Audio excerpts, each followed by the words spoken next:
Bueno, yo os quiero dar la bienvenida a Pepe y a Rafa y quiero daros las gracias por bendecir este lugar y por, sobre todo, hacer que la gente no tengamos que dividirnos en dos para asistir a las dos charlas, que me ha parecido algo fantástico y que además pues sea la oportunidad para que Saludarte pues tenga el honor de recibiros. Muchísimas gracias, ya os habéis presentado, yo creo que no hace falta que os presenten. Este es un lugar que aboga siempre por lo presencial y nada por lo online, parece que se nota. Y cuando queráis. Venga, ¿qué hacemos, Pepe? ¿Qué hacemos? Empiezo yo entonces. Gracias a todos, bienvenidos. Pues vamos a empezar, ya que yo tengo también un poco alterado, intentando relajarnos un poco, conectar con el corazón. Muchas veces cuando vienen a terapia, ¿no?, nuevas personas, nunca sé si llamarlos pacientes o clientes, porque las dos me suenan fatal, ¿no? Pero bueno, prefiero pacientes. Entonces cuando vienen nuevos pacientes a verme, muchas veces empezamos así, viene la persona un poco nerviosa, bueno, y ahora qué tenemos que hacer, de qué va la cosa, y digo nada, no voy a hacer nada, ¿no? Solamente conectar con el corazón y ya está. Entonces ahora, bueno, me dan ganas de darte consejos técnicos, pero no lo voy a hacer. Me voy a cortar, vamos a dejar así, ya está. Sobre todo que la cara se enfoca muy abajo. Ya, es que ahí está muy lejos. Tienes que acercármelo para que se me vea lo máximo posible a mí. Vamos a mí ya te queda acércalo más. Ahí, más. Ahí mejor, ¿vale? Ahí. Saludos online. Bueno, pues ahora sí, vamos a intentar. Yo empiezo y te doy inspiración y tú me das a mí mate. Entonces, yo había preparado, decía antes, medio de broma, medio en serio, a mi hijo Abraham, que me preguntaba, bueno, ¿de qué vas a hablar? Y he dicho, bueno, pues yo quiero hacer algo muy ambicioso, que es casi una broma, no sé si seremos capaces, que era una degustación, una cata del infinito. Quiero que durante un instante nos paremos, ahora iremos viendo cómo y de qué manera y a qué me refiero exactamente con esto, que durante un instante nos paremos simplemente a estar, a ser aquí, a conectar con el corazón, porque en el fondo no hay que hacer nada más, ¿no? Todo, y especialmente en este foro. Todo es como una excusa para volver a casa, al centro, al corazón, a encontrarnos con nosotros mismos. Así que, de alguna manera, esto es lo primero que quiero, ¿no? Que vayamos a encontrarnos con el corazón.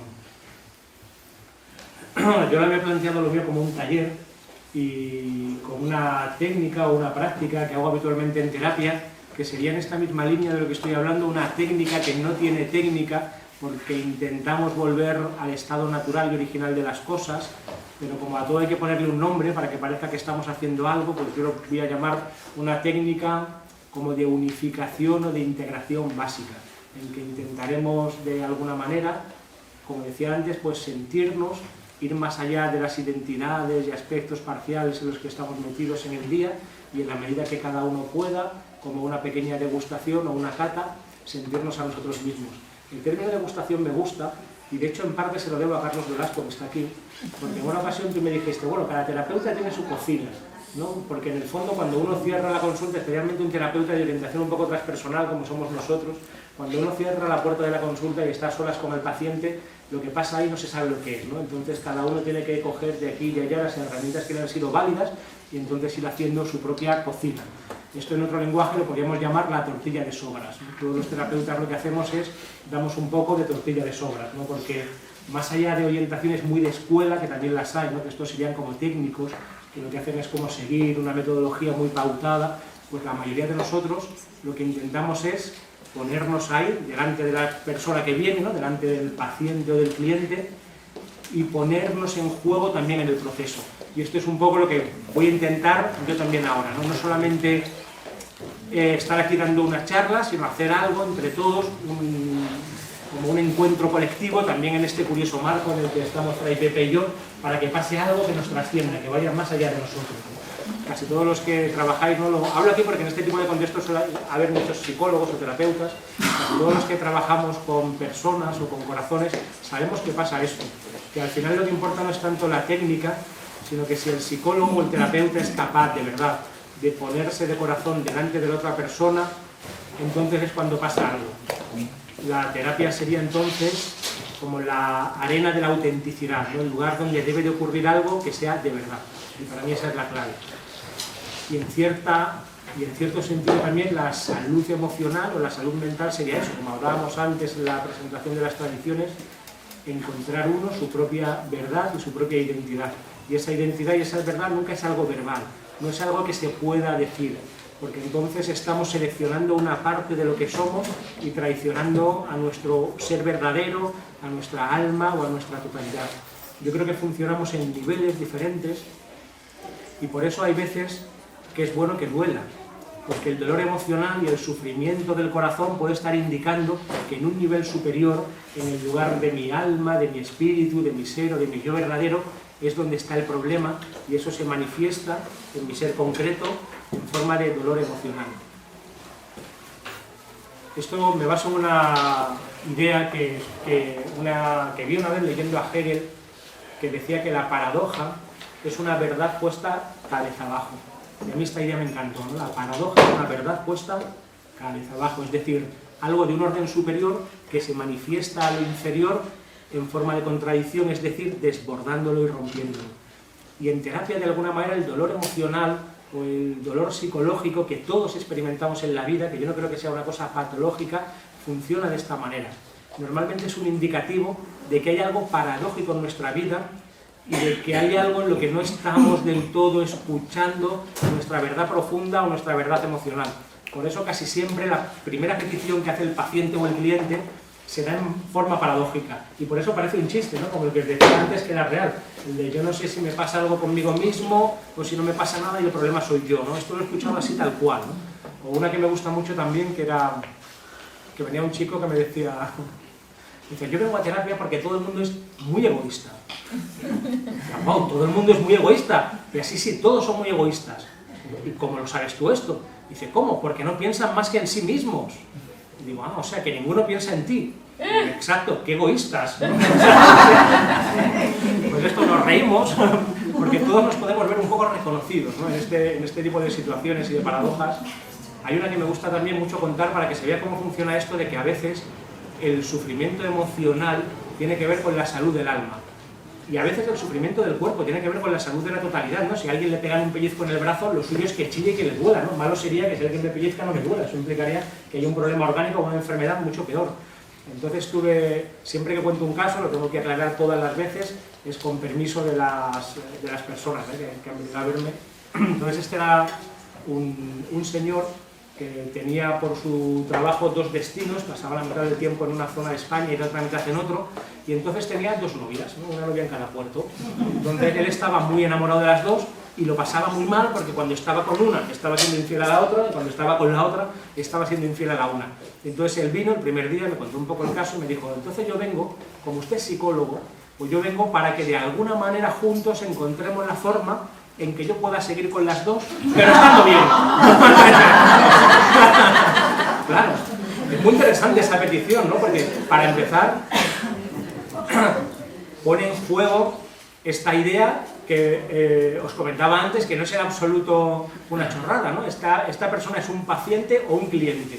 Si yo le trato como un cliente, a lo mejor tengo que atender esta demanda. Y bueno, es verdad, el tío viene, me paga cada semana, entonces yo tengo que encontrar la manera de satisfacer la petición terapéutica, su objetivo terapéutico, seguir con las dos estando bien, ¿no? Pero lógicamente lo que le pasaba a esta persona era otra cosa de otro orden, ¿no? Si le trato como paciente, lo que habría que hacer, que es lo que hice, pues es ir a ver qué está mal con él para que tenga como literalmente el corazón partido, ¿no? Para que esté así dividido. Y cuando cuento este caso siempre cuento un sueño que me trajo en la primera sesión para que se vea cómo funciona también el mundo onírico y cómo los símbolos de los sueños nos conectan con una verdad mucho más honda de la que vivimos habitualmente en terapia y nos está dando una información de primer orden. Entonces él me cuenta que se le repite una pesadilla terrible en la que está en una cafetería o en un restaurante con una de las dos vestida de novia, porque con las dos se iba a casar. O sea, una relación que con una iba al matrimonio, pues la otra también. Entonces estaba cada vez más angustiado y más agobiado, ¿no? Como estos dibujos animados que se van metiendo en un callejón que se va cerrando cada vez y al final te quedas atrapado, ¿no? Que es un sueño también muy habitual, ¿no? Del callejón en el que te quedas atrapado. Entonces sueña que está con una de ellas vestida de novia con su familia, conocido a las familias, tomando algo, y entonces ve aparecer a la otra también vestida de novia con la familia, y él va a hablar con el camarero para decirle, bueno, no pasa nada, yo hablo con el camarero que nos muevan un poco las mesas. Entonces, estando en el vértice, en una mesa una de las familias estoy con ella, en el otro vértice la otra de las familias estoy con ella, y yo en el medio tan tranquilo, pero era imposible, ¿no? El camarero le decía que no se podían mover las mesas, había todo tipo de obstáculos y de problemas, claro, un mensaje de su alma diciéndole que lo que él pretendía era absurdo, imposible, ¿no? Tuve también un caso interesante de un hombre que viene con insomnio. Ese es el síntoma, ¿no? Si solamente escuchamos la parte, digamos, clínica, médica, sanitaria o psicológica, pues un hombre que viene con insomnio, ¿no? Podemos darle pastillas para dormir, podemos buscar tratamientos de relajación o diferentes cosas, ¿no? Que sueña que está forzando y medio violando a una señora llena de joyas y en ocasiones quitándole las joyas, ¿no? A esta señora. Y un poco después, ¿no? Según van pasando las terapias, resulta que él es funcionario y está robando dinero público, ¿no? Y eso es lo que le genera el insomnio. Entonces, en un caso así, lo estoy pensando en voz alta con vosotros, no lo sé, en un caso así, ¿es bueno curarle el insomnio? ¿O ese insomnio es lo mejor que tiene? Porque es un indicativo de que todavía está un poco conectado con su corazón y él se da cuenta que está haciendo algo que no debe hacer y el insomnio es un toque de su alma, ¿no? Que le están dando, ¿no? Entonces, en esta línea, como hago un ejercicio mejor, en vez de hablar, hacemos como un ejercicio y luego ya vas tú, ¿no? ¿Hasta qué hora tenemos? Hasta las 6, ¿no? Lo que quieras, 2 horas más. Vale. Sí, hombre, es una más y luego una pizza con todo. Luego ya, que ya hemos liado esta colda que no le ha gustado mucho que nos vengamos aquí, así que ahora ya... Bueno, pues... ¿cómo lo puedo plantear? Me he preparado unos apuntes, pero como nunca les hago caso, llegará un día en que yo no me los prepare. Bueno, esto nada. Bueno, se ha hablado antes y voy a introducir un poco el ejercicio y lo vamos a hacer y luego ya voy a dejar a Pepe. Ya os he dicho antes que a mí me interesa mucho una disciplina filosófica que además yo creo que es sinceramente útil en terapia, que es la de la mereología, que tiene que ver con la relación entre el todo y las partes. Por eso cuando nos definimos de alguna manera y decimos lo que somos y estamos, como decía antes, tomando parte o tomando partido, estamos alejándonos de nuestro verdadero ser, que es siempre la totalidad que acoge cada una de las partes. Hay un ejemplo que es el que más suelo poner, porque creo que es el más claro, que es el de las notas musicales dentro de una melodía. Cada una de las notas tiene sentido y significado en la medida en que como una parte forma parte de una totalidad mayor que es la melodía. Esa misma nota, esa misma materia sonora, fuera de su melodía, sería un sonido absurdo, que no significa nada. El significado viene o el sentido viene cuando una parte engasta armónicamente en una totalidad, de tal manera que las partes están en el todo conformándolo, pero el todo también está holográficamente o algo así en cada una de las partes. Por eso muchas veces la primera vez que escuchamos una melodía, sobre todo si es un tema que no estemos acostumbrados o un estilo musical que no sea habitual, no nos dice nada, porque no tenemos una idea de conjunto para hacer inteligibles, para comprender cómo se sitúan y cómo funcionan en relación con las otras cada una de las partes, cada una de las notas. Yo creo que todo funciona así, que nada es nada si no es en función del todo. Una palabra no significa nada si no es dentro de un contexto y de un lenguaje, un concepto no significa nada si no es dentro de una cosmovisión y de un sistema filosófico, y una vida humana hasta cierto punto no significa nada si no está engastada en una totalidad mayor. Pero esa totalidad no es algo concreto.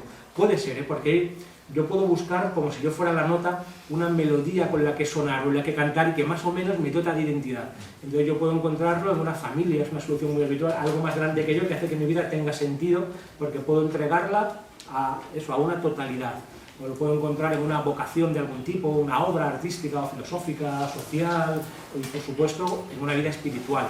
Pero cuando hablo de las relaciones del todo y de las partes me refiero a otra cosa. Esa totalidad en la que tenemos que integrarnos sería como el ser último que habita en todos nosotros, ¿no? Y por esto digo que vamos a intentar hacer una degustación del infinito, o una degustación de esa totalidad. Porque por definición esta totalidad es algo que no tiene límites, no tiene contrarios, no es algo que yo pueda decir. Toda nuestra identidad se va jugando desde que nacemos, incluso antes de nacer, se va como cocinando a fuego lento a través de historias, mitos y narraciones que están contadas en la familia, pero sobre todo afectivamente, se va haciendo en caliente. Entonces, para mí está muy bien, yo que sé, los psicoanalistas clásicos, Freud, hablando de la ley del padre, y es verdad que venimos ya insertos en una ley familiar concreta que nos asigna un lugar, una identidad. Esto es muy importante, pero esto solamente funciona porque es en caliente, afectivamente. Y yo quiero que hagamos este ejercicio así, sin mente, sin cabeza, ¿no? A veces les digo a algunos de broma que la solución a la gran mayoría de los problemas en Occidente es la decapitación, ¿no? Tenemos que cortarnos la cabeza para entrar en contacto con algo mucho más hondo y más profundo. Por supuesto, el pensamiento también sale de esa unidad, porque esa unidad, esa totalidad o ese infinito que somos está siempre presente y no puede no estarlo. Pero de alguna manera con el pensamiento podemos llegar a separarnos y a generar la ilusión de que somos la parte y no el todo, de que somos la nota y no la melodía, de que somos un aspecto parcial enfrentado a sí mismo. Sobre todo cuando ese pensamiento tiene que ver con mi ego, conmigo mismo, no tiene que ver conmigo. Y entonces ya genero como algo, lo que es la psicología junguiana, ¿no? Conocéis la mayoría de las personas, como un aspecto, un personaje que soy yo, frente a otro que sería la sombra, lo que quiero negar de mí mismo. Cuando en realidad esta totalidad estaría más bien reflejada en el símbolo del mandala, ¿no? Algo que es capaz de integrarlo todo. Entonces, porque iba a contar como una historia de cómo se va desarrollando la conciencia en diferentes etapas, pero esto nos lo vamos a saltar y vamos a ir directamente al ejercicio. Entonces vamos a decir de una manera así como muy casera que funcionamos a 3 niveles básicos, ¿no? Podríamos poner muchos más, pero podríamos decir que por un lado está la mente que piensa, bla bla bla, el pensamiento, que está todo el tiempo separándome de mí mismo. Yo a esto lo llamo radio ego, 24 horas, todo noticias siempre activo, ¿no? Contándome a mí mismo la película, pues ahora estoy aquí, tengo que hablar, y Pepe no me da el mate que me había prometido, y hasta que la gente no estoy aquí, bla bla bla. Te entendí. No, estamos aquí todo el tiempo como contándonos la película y tengo el coche en doble fila y a ver si prendo inglés y estoy muy gordo y me pongo a dieta el lunes. Es que como le tomo café después de la siesta, a ver si os mato. Y entonces vamos a intentar pararlo un poco, todo está interrelacionado. Esa radio ego, desde cierto punto de vista, si pudiéramos mirarlo con cariño, amor y comprensión, desde la compasión, también de alguna manera está señalando siempre a eso que es lo único que se puede señalar, a lo que todo está siempre referido sin llegar nunca, que es esa unidad, esa totalidad o ese ser profundo del que estoy intentando hablar todo el rato. Pero normalmente se encuentra más bien en el corazón con C mayúscula como símbolo del centro de nuestra identidad. Como nos gusta decir a Mardia y a mí, donde se unen el cielo con la tierra, ¿no? Lo finito y lo infinito, lo absoluto y lo relativo, y esa es nuestra verdadera identidad. De hecho, la tragedia y el drama y la grandeza humana a un mismo tiempo es que somos seres cuasi infinitos, somos como divinidades o como deidades por una parte, o al menos teomorfos en cierto sentido, y a la vez seres completamente indigenciales, ¿no? Completamente limitados y carentes. Tenemos esta doble naturaleza, esta naturaleza bifronte, ¿no?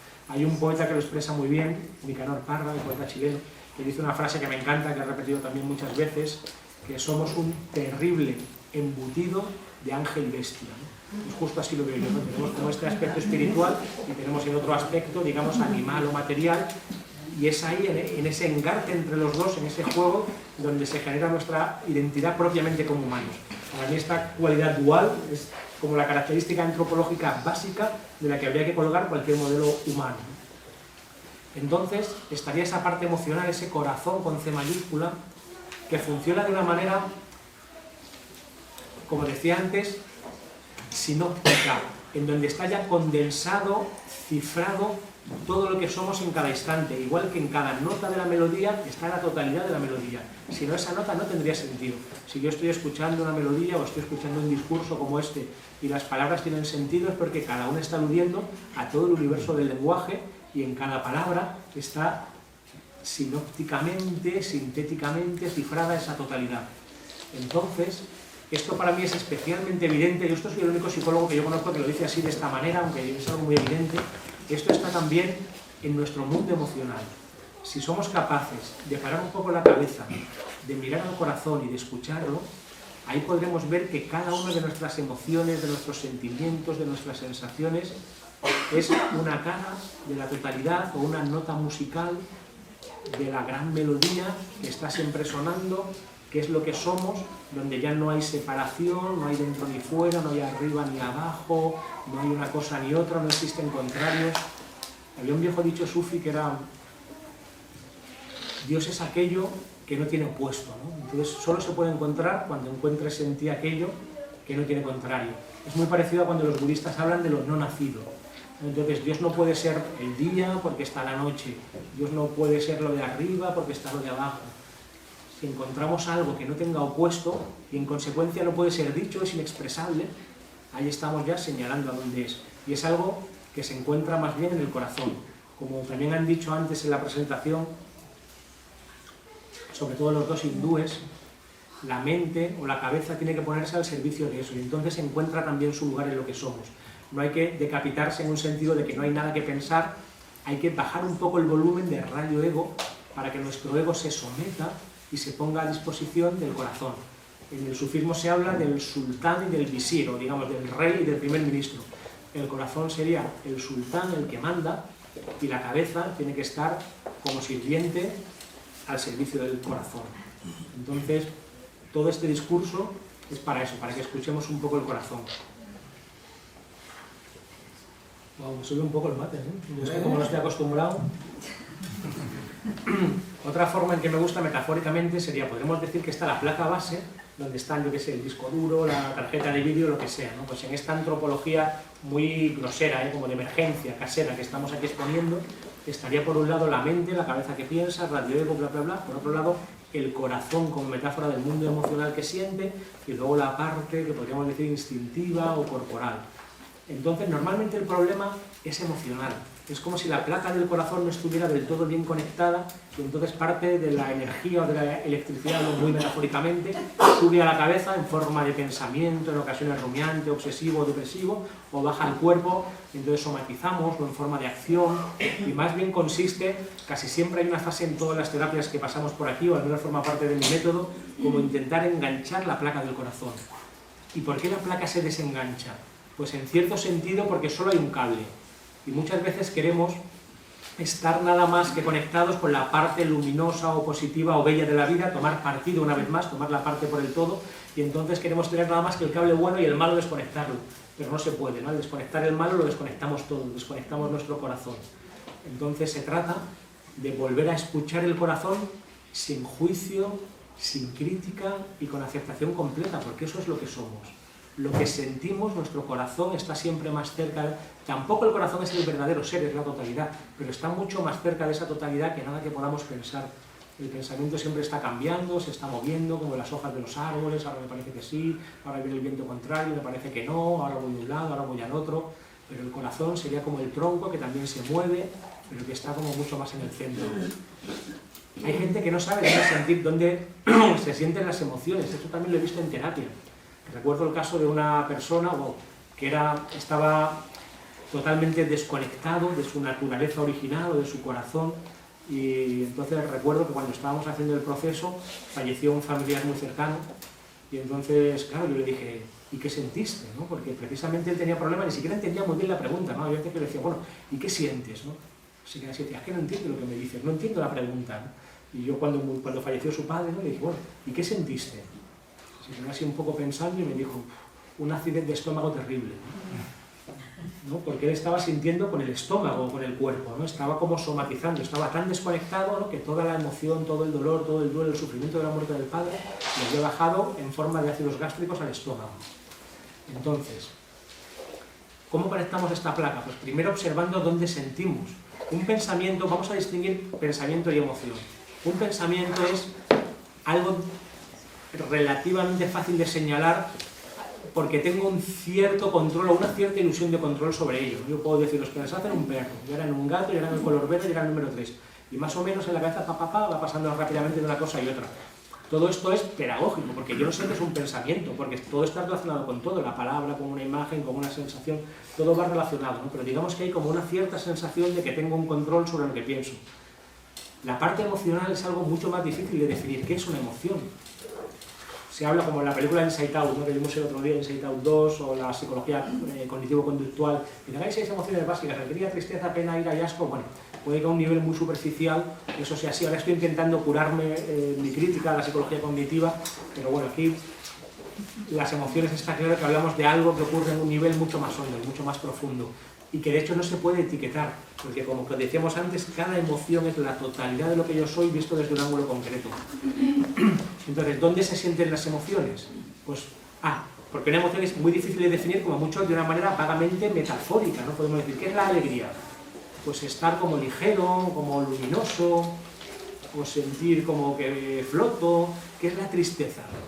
Pues no sé, algo negro, depresión, algo desagradable, no hay manera de... ¿Qué es la esperanza? Pues como una luz que se abre, no sé, no hay una manera concreta de definir qué es una emoción. Pero sí lo podemos sentir en el cuerpo, ¿no? Podemos resonar y encontrarlas en el cuerpo. Entonces lo vas a ver también en la boca del estómago, como las palomitas de maíz, también en la garganta, el famoso nudo en la garganta, coincide un poco con lo de los chakras, ¿no? También quien tiene presión en el entrecejo, sobre todo los muy mentales, o sensación de casco, o peso en la espalda, a veces estamos un poco estresados, pero puede ser en cualquier otro lugar. Por supuesto no están solo estos tres niveles, ¿no? El nivel, digamos, mente que piensa, corazón que siente, instinto o cuerpo que actúa. Podríamos hablar de niveles energéticos, sexuales, sutiles, espirituales y mucho más. Y luego además está la parte inconsciente, porque dentro de esta emoción no solamente está lo que está ocurriendo ahora en mi vida presente, sino que somos como las muñecas rusas, que hay una más grande dentro de otra más grande, dentro de una más pequeña, otra más pequeña. Entonces dentro de nosotros ahora mismo activo está el bebé que fuimos, están nuestras experiencias intrauterinas. Hay gente que tiene recuerdos de cómo es, y la experiencia intrauterina es algo tan potente, lo olvidamos, no porque sea difícil de recordar, sino porque como ocurre en un momento prelingüístico y preverbal, donde aún no se ha establecido una frontera entre dentro y fuera, sujeto y objeto, no hay una identidad propia que sea yo separado del ambiente de la madre en el que estoy, no existe todavía una concepción del tiempo y del espacio, es algo eterno. Una manera de encontrar la eternidad es hacer una regresión al momento de la vida intrauterina, que se puede recordar, donde yo estaba totalmente fundido con el todo sin más. Y esto está presente todo el tiempo, es como un fondo que está tan presente que no lo vemos, ¿no? No es que no lo recordemos porque esté desconectado de nosotros, sino porque está siempre aquí, es como el aire que respiramos, está todo el tiempo presente, está como muy al fondo esa experiencia. Y luego el bebé que fuimos, con las carencias y necesidades que en ocasiones no fueron atendidas y todavía sigue ahí como esa petición, el niño pequeño con el cual ya hay toda una narrativa de ¡ay, qué niño más mono, qué niña, qué es lo que desean los padres, qué quieren de mí, cómo me imaginan! Por supuesto de manera inconsciente, porque normalmente los padres, no siempre, por desgracia, pero normalmente los padres quieren lo mejor para los hijos, pero aquello que no se han trabajado en sí mismos, la propia sombra de los padres, sí que puede pasar a la siguiente generación. De hecho, los hijos están ahí en cierta forma para eso, para señalar la sombra de los padres. Por eso es muy peligroso programar cómo quieres que sea tu hijo. Y esto se hace ya desde antes del nacimiento. Podemos decir eso, como una mujer o un hombre puede decir, ay, para mí es muy importante tener hijos, cuando al fin tenga mi hijo y buscarlo con mucho anhelo, entonces ya está generando ahí un mundo previo, un mundo de significados y de afectos que está esperando ese hijo que ni siquiera ha nacido todavía. O la parejita, ¿no? Este ejemplo, no sé si ponerlo, ¿no? Que es como, muchas veces, uy, qué bien, tienes un niño, pues a la niña, qué bien, la parejita, ¿no? Y todo el mundo muy contento, y luego la niña sale lesbiana, ¿no? Porque ha venido a enseñarte a amar, a enseñarte a amarlo todo, no puedes como rechazar una parte, ¿no? ¿No os habéis dado cuenta que esto pasa mucho? Es muy difícil hacer una estadística, ¿no? Que los padres dicen, bueno, yo mi hijo hubiera aceptado cualquier cosa menos esto. Pues justo, ¿no? Porque viene tu hijo para eso, para señalarte esa parte de sombra que tú no ves de ti mismo, que se la has colado a él sin darte cuenta, porque tú lo has configurado, como la plastilina que sacaba el primer ponente, ¿no? Tú le has dado la forma que tiene, y entonces le has metido también tu sombra y él ahora te la señala. Sobre todo cuando llegan a la adolescencia, ¿no? Entonces cuando tú vas poniendo como los pisos, y de repente hay como un pequeño sesgo que no te das cuenta en la base, y vas poniendo los pisos, y cuando ya tienen 13 o 14 años, pues se te cae todo, ¿no? Y vienen los padres diciendo, pero no sé qué pasa, ¿no? Mi hijo todo iba tan bien, era tan mono, íbamos tan bien, y de repente eras un bicho, ¿no? Porque está tocándote donde duele, ¿no? Yo no sé si contar esto tampoco, pero no, como además hay 3 cámaras grabando, o 4. El mío era, mi padre es médico, ¿no? Entonces como la cosa para mí era, ay, a ver si sale médico, ¿qué listo el niño, ¿no? A ver si sale médico como su padre, ¿no? Y entonces toma, ¿no? Mi primer libro, las enfermedades mentales no existen, son los padres. Para que vuelvas a por otra, ¿no? De hecho, esa es mi, o sea, parte de mi, no sé cómo decir, de mi lucha epistemológica es contra la concepción biomédica de la salud y de la enfermedad mental. De hecho, como veis, con este sistema que estoy diciendo, a mí no me gusta hablar de salud mental, sino más bien de salud emocional. E incluso yo iría más allá y hablar de salud del corazón, de salud cordial. Pero bueno, como no creo que este término, cordial de cordis, corazón, ¿no? Como no creo que este término triunfe, pero para mí sería el ideal, hablar de salud cordial, más que mental, ¿no? ¿Votos a favor? No, no, no. Aquí ya está hecho. Luego cuando ya vamos siendo más mayores, todo esto, volvemos a las muñecas rusas, que es lo que está dentro de nuestro corazón, que es lo que somos aquí y ahora, está el bebé que fuimos, está el joven adulto, o sea, está el niño pequeño.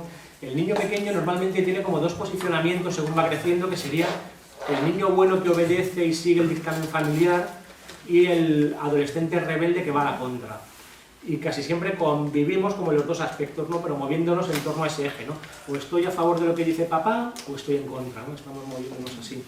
Cuando realmente es, pues yo les digo a algunos que la madurez emocional o la salud mental es ser tú mismo hasta cierto punto, honrando tu pasado y de dónde vienes, pero ser tú mismo, tu propio padre y tu propia madre.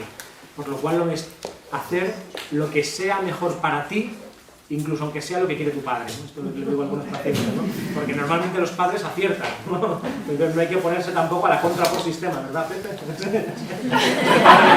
me veo aquí que me ha mirado.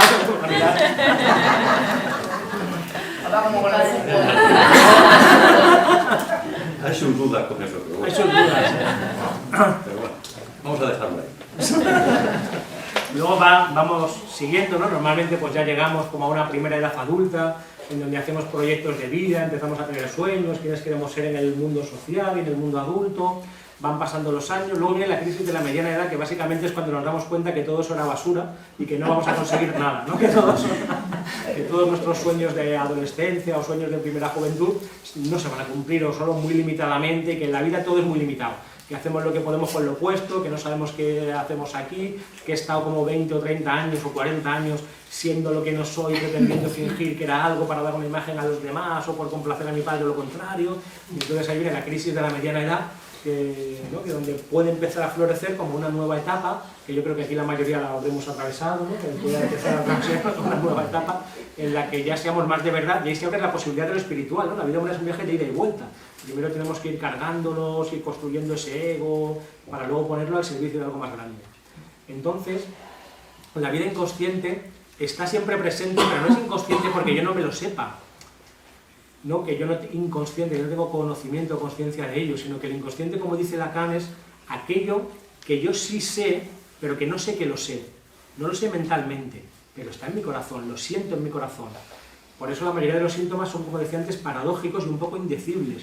Yo me siento mal, un sufrimiento que no sé qué es, o me pasa algo que no sé qué me pasa, porque ahí estoy vivenciando mi inconsciente. Un sueño que me trajo una vez una chica, precioso, se le repetía de infancia, los sueños que se repiten en la infancia son especialmente importantes, y a ella se le repetía que debajo de su casa había como un subsuelo que repetía la casa en la que ella vivía con sus padres, pero una especie de catacumba húmeda, donde vivían una bruja y una especie como de monstruo, de troll o algo así, ¿no?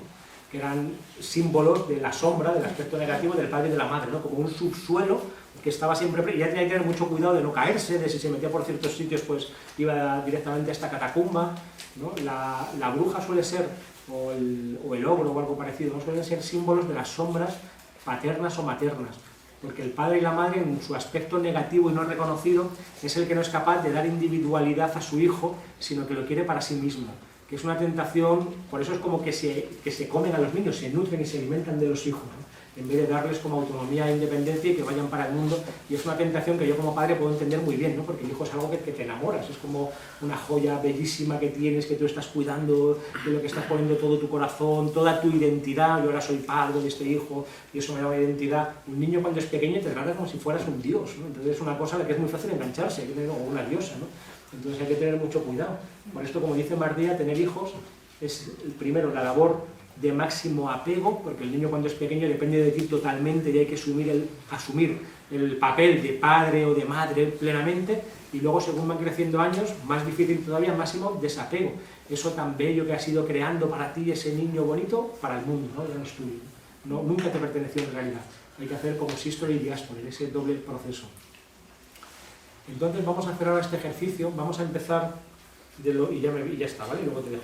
Vamos a ir de lo más externo a lo más interno. Entonces, primero vamos a relajar el cuerpo, vamos a ponernos en una posición cómoda, los que podáis, una posición cómoda. Podemos empezar relajando el cuerpo. Esto se puede hacer como sea más fácil o más cómodo para cada uno. La manera que a mí me gusta es, para poderlo hacer yo solo, yo mismo, sin necesidad como de una guía externa o de una meditación guiada, yo lo que hago es imaginar como una onda de luz, que es mi propia atención y mi propia conciencia, que va bajando de la cabeza a los pies y por donde pasa voy prestando atención, lo va iluminando, va poniendo luz en mis sensaciones y mis emociones y a la vez me va relajando. Yo suelo empezar por la cabeza, aunque esto es personal, e imaginar en la frente, la cara, los párpados, observo las sensaciones, todo bienvenido, no rechazamos nada, nos tratamos con cariño, tratamos con amor y con cariño todas las sensaciones que tengamos, no metemos la cabeza tampoco, no etiquetamos, esto es bueno y quiero más, esto es malo y lo rechazo, puede ser más o menos agradable o más o menos desagradable, pero es lo que es. De hecho, nada es bueno ni malo, ¿no? Si somos realmente, si observamos con verdadera atención todo lo que sentimos, incluso lo aparentemente negativo, puede que tenga un mensaje positivo para nosotros y en realidad no sea malo. Así que relajamos el cuello, los hombros, la espalda, el vientre. Poco a poco vamos entrando en un estado de calma y de relajación más hondo, más profundo. Relajamos los brazos, las manos y los dedos, más y más cada vez, las piernas, hasta las rodillas y luego hasta los pies. Todo el cuerpo se relaja y seguirá relajándose más y más durante el resto de este ejercicio. Para parar un poco la cabeza, a mí me gusta, hay como muchas técnicas, a mí las que más me gustan son la atención a la respiración. Como ya sabéis, la respiración es un proceso muy especial porque está a medio camino entre lo consciente y lo inconsciente.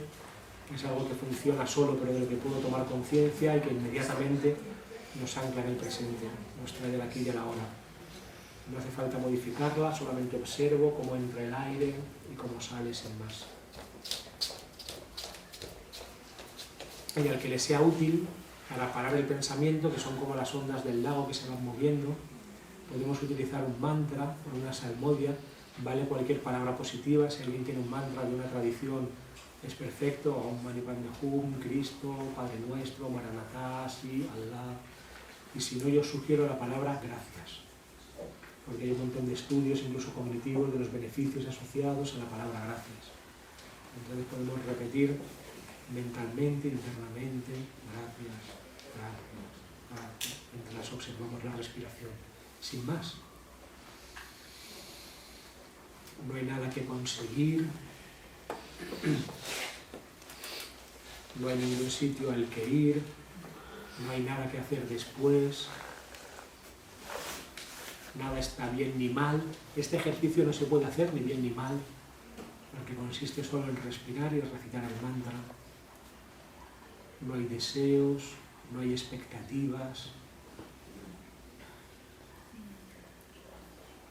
Durante un momento podemos solo descansar aquí, solo ser, descanser, como dice Vicente Berlo, sentarnos y sentirnos. Y ahora podemos ir llevando la atención, poco a poco, a la parte plenamente emocional. Como estamos relajados, es posible que ese aspecto emocional esté también como en sordina, un poco suavizado, un poco silenciado, pero si observamos en el pecho, o en el vientre, o en la garganta, o en cualquier otro lugar del cuerpo, es posible que ahora estemos sintiendo algo. Y vamos a darnos permiso durante un instante para sentir plenamente eso que siento, sin juicio ni crítica.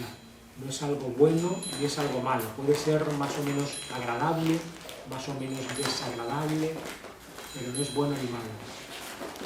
También observo las reacciones que hay dentro de mí, ¿no? No pasa nada, por ejemplo, si hay un sonido externo, pues observo cómo mi propio cuerpo reacciona, mi mente juzga a lo mejor, y empiezan a darse toda una serie de movimientos interiores que me sacan de ese lugar del que nunca hay que salir, ¿no? De esa conciencia plena de mi mundo emocional aquí y ahora. Si os fijáis bien, es algo que no se puede expresar.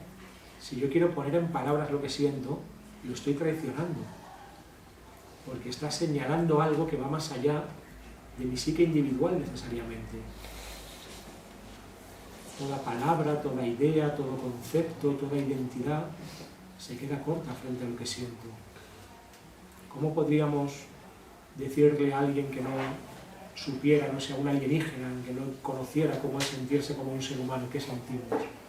Sería como explicarle una borrachera a alguien que nunca ha bebido, explicarle el color a alguien que nunca ha visto, explicarle el sonido de la música a alguien que nunca ha escuchado. No se puede, es algo que está más allá de la palabra, y eso es real, eso es lo real.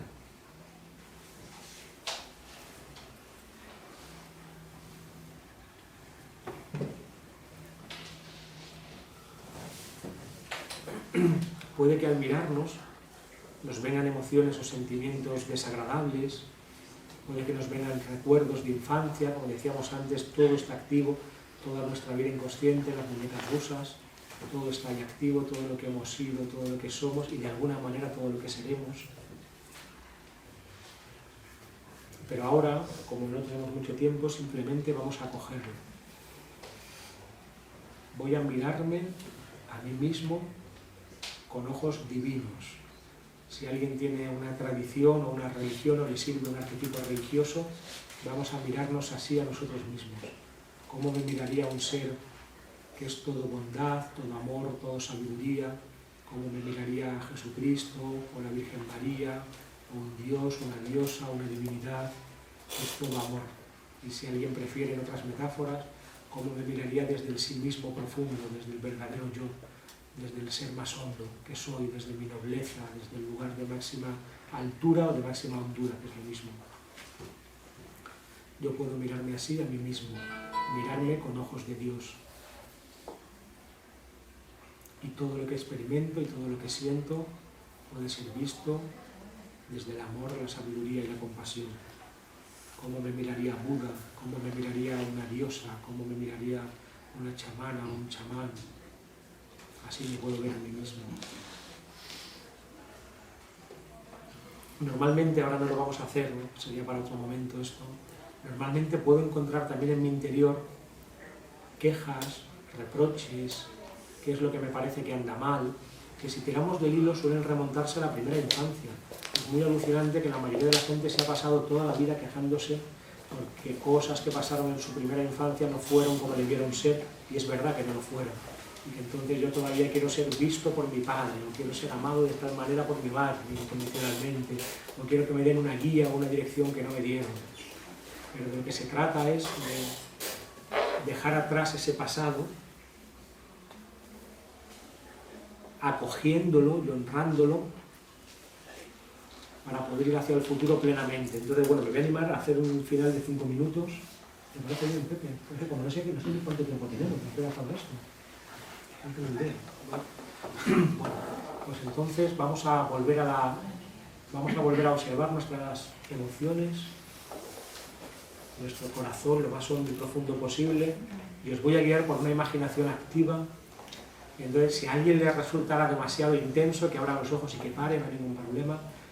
Y para los que no, sobre todo para los que somos muy mentales, cuanto con más intensidad y más fuerza lo imaginemos, mejor. Y si es demasiado fuerte, paramos, ¿eh? Porque lo que quiero es que intentemos imaginar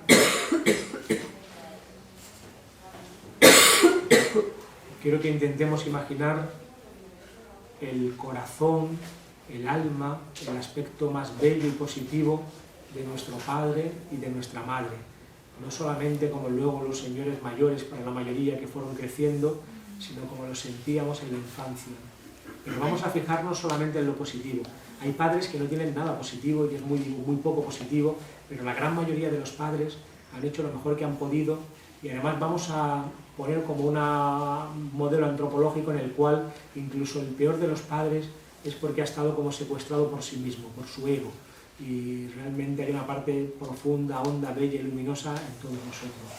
Y vamos a intentar conectar con eso, hasta que casi podamos sentir como si nuestro padre de infancia y nuestra madre de infancia estuvieran aquí.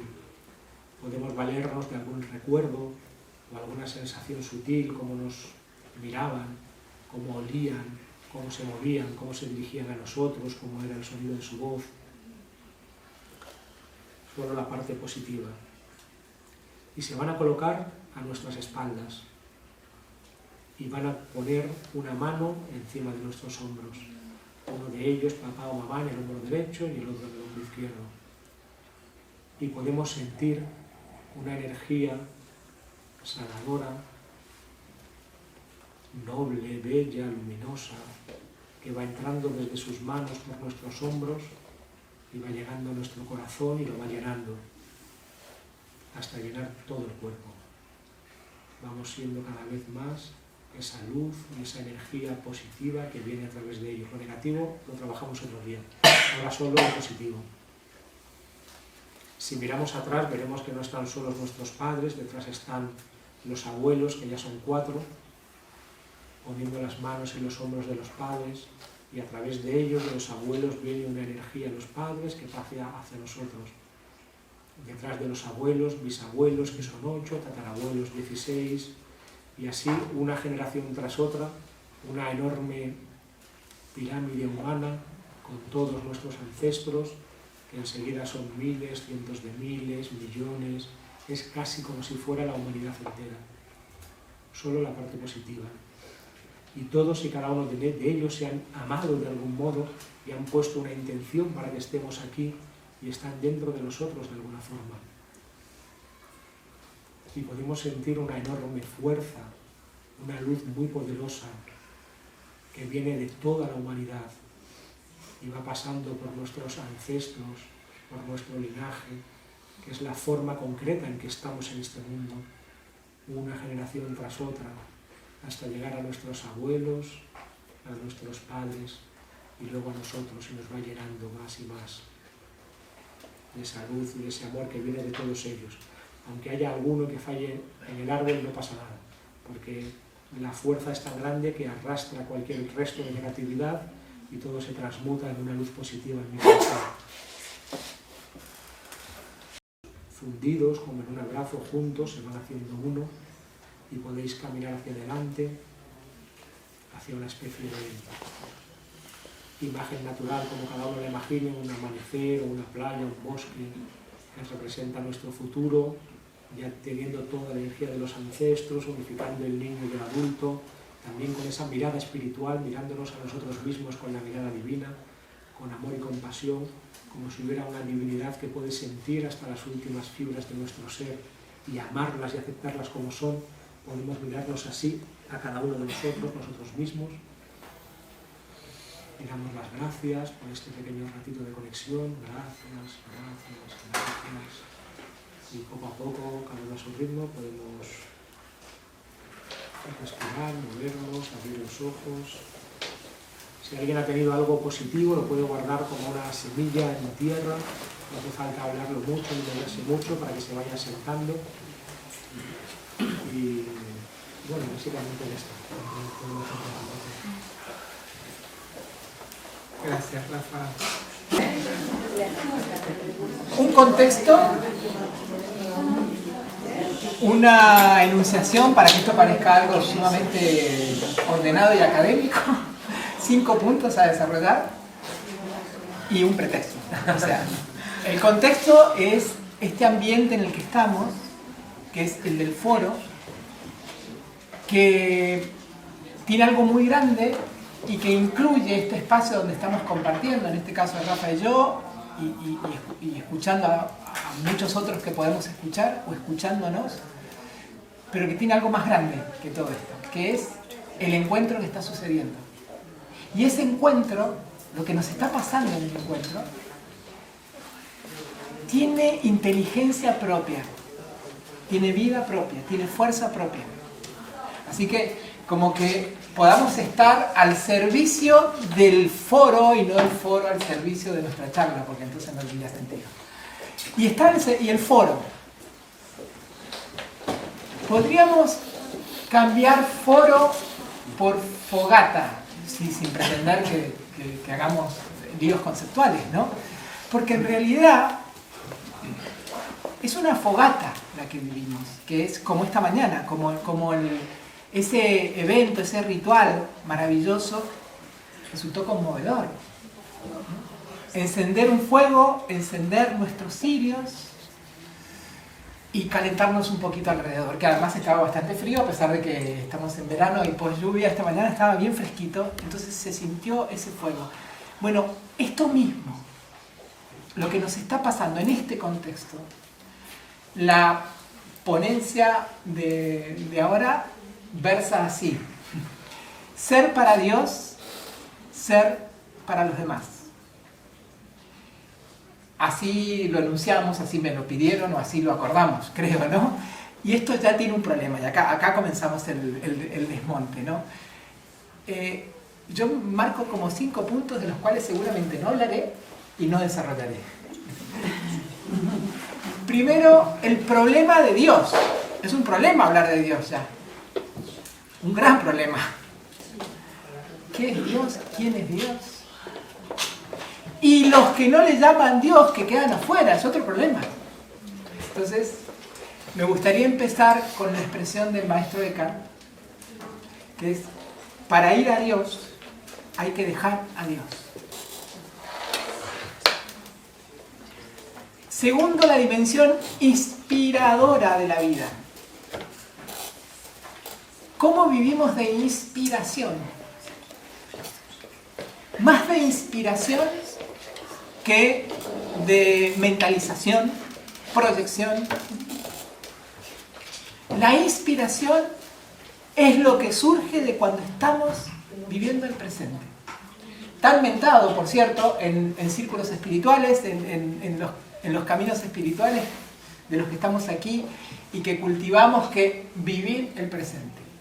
Muchas veces un montón de estas cosas suelen ser un cliché al que nos acostumbramos también.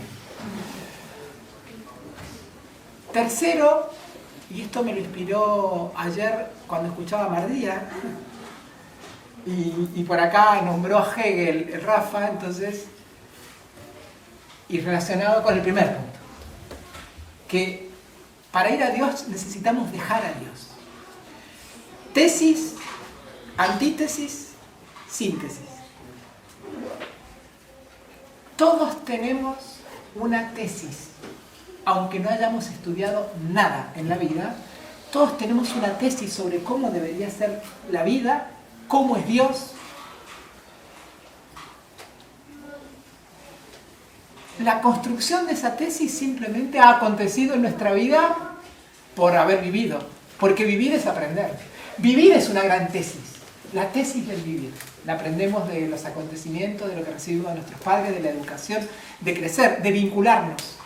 A través de los vínculos, cada uno de nosotros, si escucha dentro de sí, se va a dar cuenta, vamos a sacar un ontanar de una tesis que vale más que un doctorado. La tesis de lo que hemos aprendido. Ahora, pues vamos a la antítesis. Dios. ¿Qué problema, Y en un ámbito tan maravilloso, podemos decir, como es este, donde todos venimos a entregarnos a la inspiración de la diversidad, de lo distinto, a regocijarnos con lo igual y habilitarnos a regocijarnos también con lo diferente. Sería buenísimo registrar en qué momentos de este foro, en cualquier evento, en una caminata, en un diálogo que tuvimos con 1 o 5, en la mesa, en una charla, en uno de los rituales, en la danza, ¿en qué momento nos hemos conmovido? Y hablo de conmoción no como una emoción de superficie, estímulo-respuesta, como cuando me quemo y reacciono, sino la conmoción como esa capacidad que todos tenemos para dejarnos afectar por eso que me llega de la realidad. Está muy cerca de la inspiración, porque la inspiración necesita de la conmoción necesita de la escucha necesita del vacío. Vacío era el cuarto punto del que quería desarrollar. Conmoción. Cuando algo me conmovió. Entrar a la inteligencia de lo que nos une por encima de todo, que es más grande, a través de la conmoción. Entrar a través de lo mental ya sabemos que es gastar energía inútil. Las concepciones, las tesis de vida que cada uno de nosotros tenemos. Tenemos tesis religiosas, tenemos tesis afectivas, tenemos tesis sobre la verdad. Discutir sobre las tesis de cada uno o tesis abstractas que pongamos sobre la mesa para discutir es perder el tiempo. Porque somos seres para el encuentro. Y en esto de ser para Dios, ser para los demás, y ser para los demás sin dejarme a mí mismo afuera, supone entonces esta capacidad, desarrollar la capacidad que tiene que ver con la escucha, de dejarnos conmover por la vida. Y la belleza de este encuentro, como la belleza de nuestras vidas, tiene muchísimo que ver con la capacidad de dejarnos conmover. Y darle el magisterio, o sea, convertir en maestro. Este es otro punto que me inspiró nuestro hermano hindú esta mañana, cuando compartíamos, cuando habló lo que dijo, que fue maravilloso, habría que haber tomado nota, espero que después lo podamos ver, sobre los maestros en nuestra vida. Y la genuinidad con la que nos puso, además, cuando nos contó su propia experiencia, como cuando Mardía cuenta su encuentro con Maulana, te vienen como deseos de, a ver, ya quiero un maestro si no lo has tenido, o si no lo tenés o querés ir a buscarlo, ¿no? Y curiosamente, estamos en una época donde los caminos espirituales florecen de un modo u otro, de muchas maneras. Incluso hay caminos espirituales no solo que responden a tradiciones, y por eso siento que tenemos que darle un lugar a esos caminos técnicamente no llamados espirituales, que pueden parecer más proclamaciones de ateísmos, de mil maneras, que esconden profundísimas búsquedas de eso que llamamos Dios.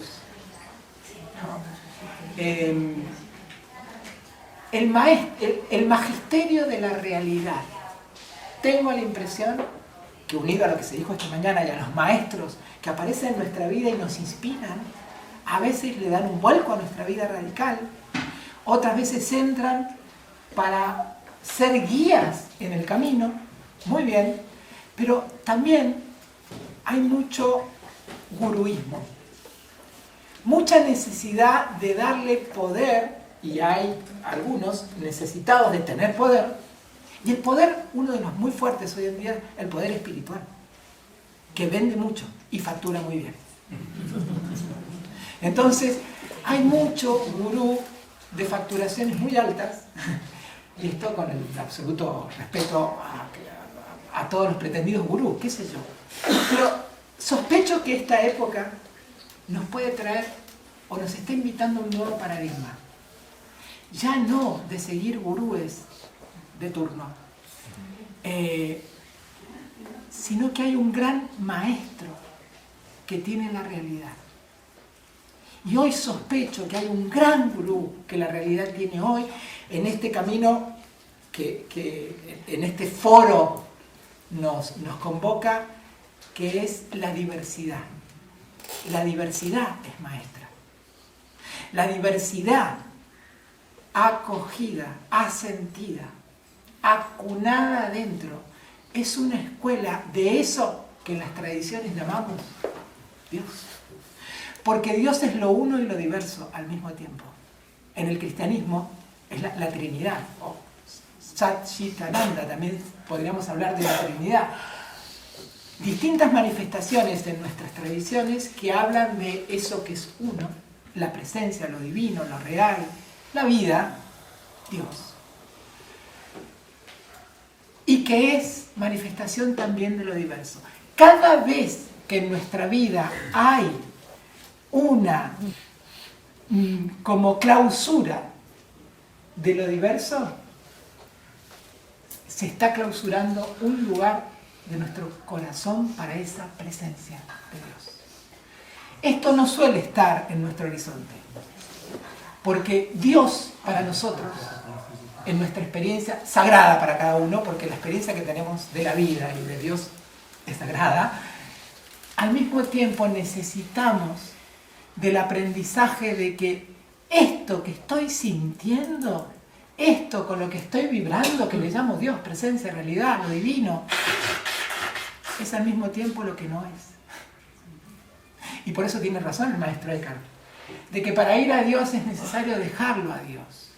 Porque de lo que se trata no es de que yo esté en la vida confirmando todo el tiempo lo que creo, lo que siento, lo que pienso, lo que hago, sino que para que Dios sea Dios, para que la vida sea vida, para que el amor sea una manifestación de realidad que me dé identidad, una identidad cada vez más sustentable, necesito de alguna manera una predisposición rupturista. ¿Qué quiero decir? Aquí viene la antítesis, ¿no?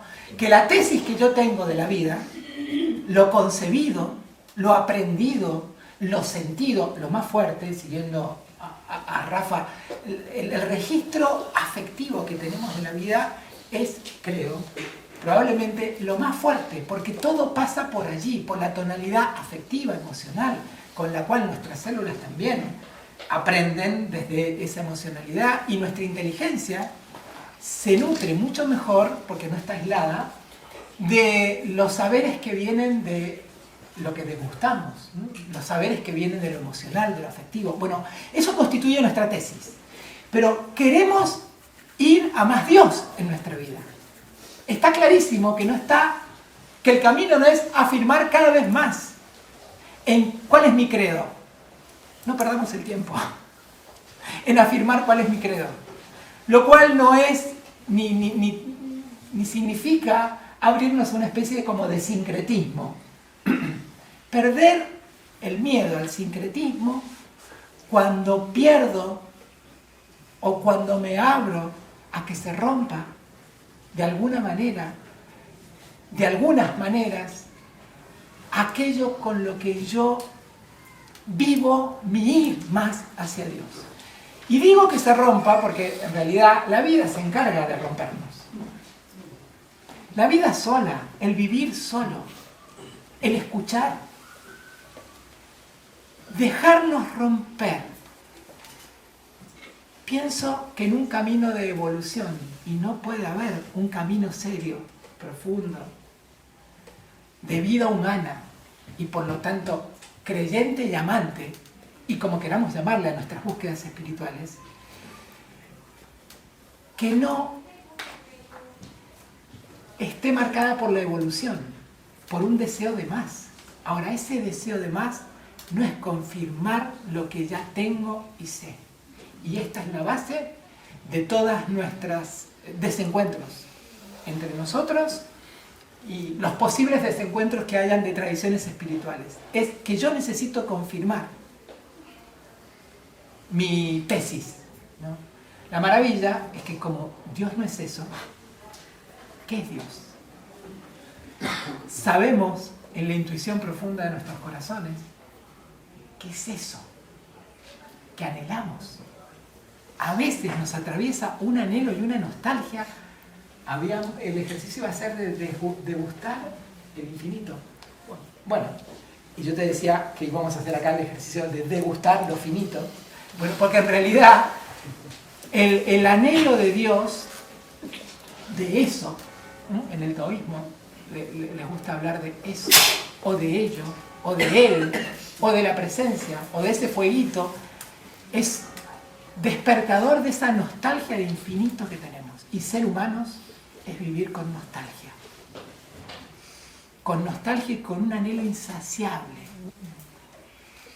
Que va de la mano, por eso el título de la ponencia, Ser para Dios, ser para los otros, ¿no? Es que va de la mano al mismo tiempo de cómo soy frente a la realidad. Y la realidad no son cosas. La realidad es esencialmente nuestro mundo vincular. Y por lo tanto, todo aquello que en mí es controversia conmigo mismo, controversia con la realidad, cualquier aspecto de ella, cualquier controversia es una controversia con Dios mismo. Cualquier tipo de exclusión, velada, directa, manifiesta, ofuscada, intelectualizada, emocional, cualquier tipo de exclusión que incluye a vivos y a difuntos, ¿no? Porque hay difuntos excluidos que los llevamos dentro y los tenemos también en nuestra memoria. Por eso el ejercicio de Rafa también ha sido un poco habilitar a todos los que traemos a nuestras espaldas. Nosotros creemos que la vida, que es una creencia muy limitada, ¿no? Creer que la vida acontece simplemente entre los que somos, y gracias a la filosofía y las constelaciones, entre otras fuentes, sabemos que estamos viviendo nuestra vida, pero además estamos viviendo un montón de otras vidas. Las que vivieron nuestros ancestros, que originalmente son los que nos transmiten una bendición, que viene de generación en generación. Las tradiciones saben muy bien, las Sagradas Escrituras de las distintas tradiciones muestran muy bien que hay una bendición que va de padres a hijos, de hijos, ¿no? De generación en generación. Esa bendición es cuando recuperamos esa conciencia y nos abrimos a que este ser para los otros viene de un ser para otros que nos engendraron, y que muchísimas trabas de nuestro ser para otros hoy, de nuestro encontrarnos con los otros hoy, de que el encuentro con los otros sea una fiesta, que el encuentro con los otros sea sentir que ser humanos, que vale la pena ser humano, y como vale la pena ser humano, vale la pena estar ante el otro, con el otro, en el otro, porque te necesito y porque me necesitas. Y que necesitar no es una categoría humillante del ser humano entendido como alguien que se basta a sí mismo, sino que es una categoría absolutamente necesaria. Dentro de la completud, yo te necesito. Y esta base es absolutamente imprescindible para nuestro más. ¿Cómo Dios puede ser más Dios en nuestra vida? ¿Cómo el amor sin medida puede ser más sin medida en nuestra vida? Presupone entonces observar, darnos cuenta de los lugares clausurados. Clausurados por el miedo, clausurados por la exclusión, la autoexclusión o aspectos autoexcluidos de la propia vida. Y una sola persona que esté fuera de que hayamos decidido que esté fuera de nuestra vida, me está indicando, es un muy buen indicador de que por allí Dios no está pasando. O eso no está pasando. O el amor no está pasando. Entonces, ¿cómo necesitamos derrumbes en nuestra vida? Yo sé que esto es complicado, hablarlo, y proponerlo como un proyecto de vida. La capacidad de aceptar el derrumbe como la gran posibilidad de sabiduría para que se expanda en el derrumbe. Y aquello a donde nos lleva el derrumbe, el perder, hay una dimensión del camino del que Dios sea más Dios en nuestra vida y que los otros sean más otros en nuestra vida, que tiene que ver con la capacidad de perder. ¿Cómo se puede ser grande a través de la lógica del perder? ¿Cómo se puede vivir cada vez más pleno a través de la lógica del vacío?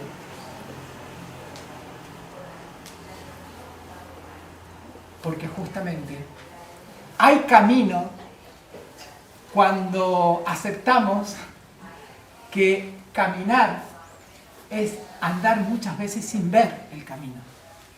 Es más no saber que saber, es más no poder que poder, es más no entender que entender. Y por eso Dios no es lo que poseo. En todo caso, es quien nos posee. Pero por eso no puedo poseerlo. Ni con mi búsqueda de buenas obras, no sé, actuar para Dios, ¿viste? Como si tuviera que convencerlo de que me quiera. Es una dimensión muy, muy primitiva de lo que podría significar la relación con Dios. Ni entender ni que la posibilidad de ese más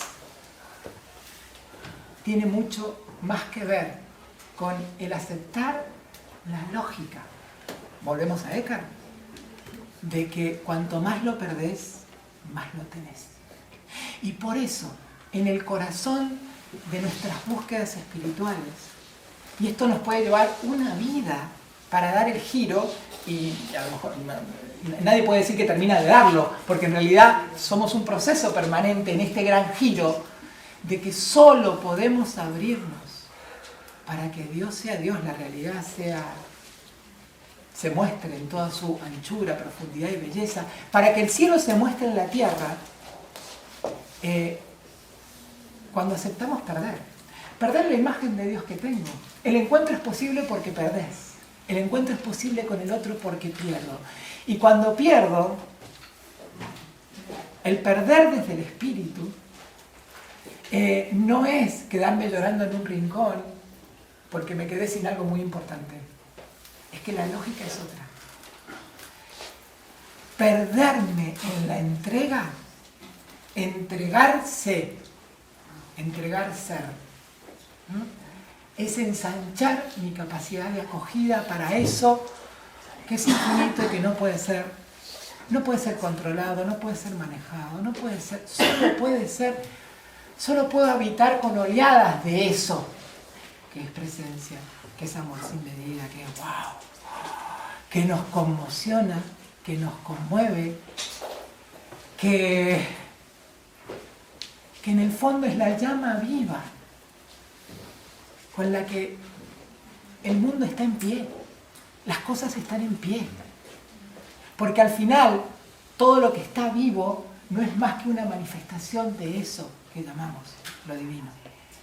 Entonces, frente a la tesis que tenemos, aceptar la antítesis que la vida nos propone, es decir, toda la contrariedad que me venga de mi propia autoconciencia de evolución espiritual, es decir, las prácticas que yo tenga de espiritualidad, mi meditación, prácticas que considero importantes para disponerme más a Dios, a crecer, a liberarme, a sanarme, a purificarme, todas las prácticas, y que todas están muy bien, puedan a lo mejor conducirnos a un punto muy profundo, que es una especie de estado de vulnerabilidad existencial. Es en la vulnerabilidad donde, que lejos de ser humillante, es humanizante. Porque la vulnerabilidad va de la mano de la profundidad. Y la profundidad no es la conquista de los fuertes espirituales, que tienen músculos espirituales y que llegan a no sé dónde. La vulnerabilidad es como una especie de estado y también una elección de andar en verdad. Como diría Santa Teresa, que cuando hablaba de humildad no se trataba de una especie de virtud simplemente moral, sino de andar en verdad.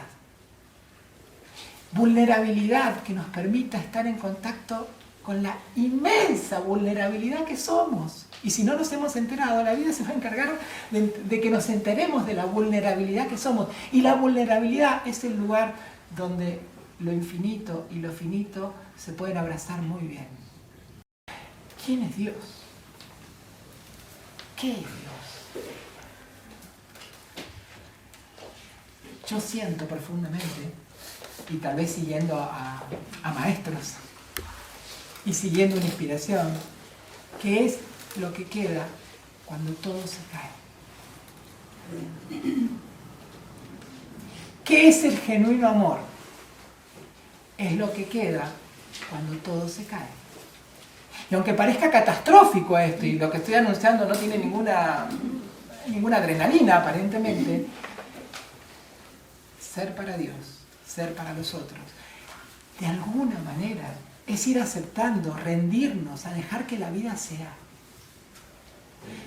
Porque en el fondo de todas las cosas lo que nos constituye es que somos amor. Que el ser humano aparentemente más embarrado de este mundo, por el que no le das dos mangos, porque parece que está tan roto o herido o que deshilachado, o que solo me muestra su cara de sombras y solo aparece como lo peor de este mundo, ese ser humano, que si yo me lo encuentro, seguramente voy a poder ver en esa persona algo de mí, porque al final la gran ilusión es creer que estoy separado de los otros. La sabemos por las tradiciones. La gran ilusión es creer que estamos separados. Creer que estamos separados de Dios.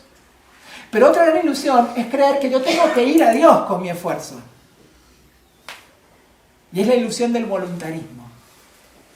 En realidad es la mística la que nos une. Y la mística no es una cosa rara, un esoterismo raro. Es el misterio viniendo a nosotros. Y el misterio es lo vivo, lo viviente. El viviente que hace vivir, que está viniendo continuamente a nosotros. Poder rendirnos ante lo que no controlamos. Entonces es dejar que se caiga la cantidad de energía que tenemos puesta en el control de nuestras vidas, en el control de nuestras ideas, en la construcción de nuestros dogmas. Ni siquiera pelearnos por derribar los dogmas, que también es una pelea infructuosa. Ni pelearnos por derribarnos, ni pelearnos por defenderlos. Porque Dios no está metido en ningún dogma, sino que está habitando la realidad. Entonces, ¿cómo rendirnos hacia esa realidad? Probablemente nos lleva toda una vida esa rendición. Y yo creo que está bueno que dejemos acá. ¿Viste? Yo les dije que no iba a decir nada de lo que anuncié que iba a decir. Lo has cumplido milimétricamente. Muchas gracias. Muy bien.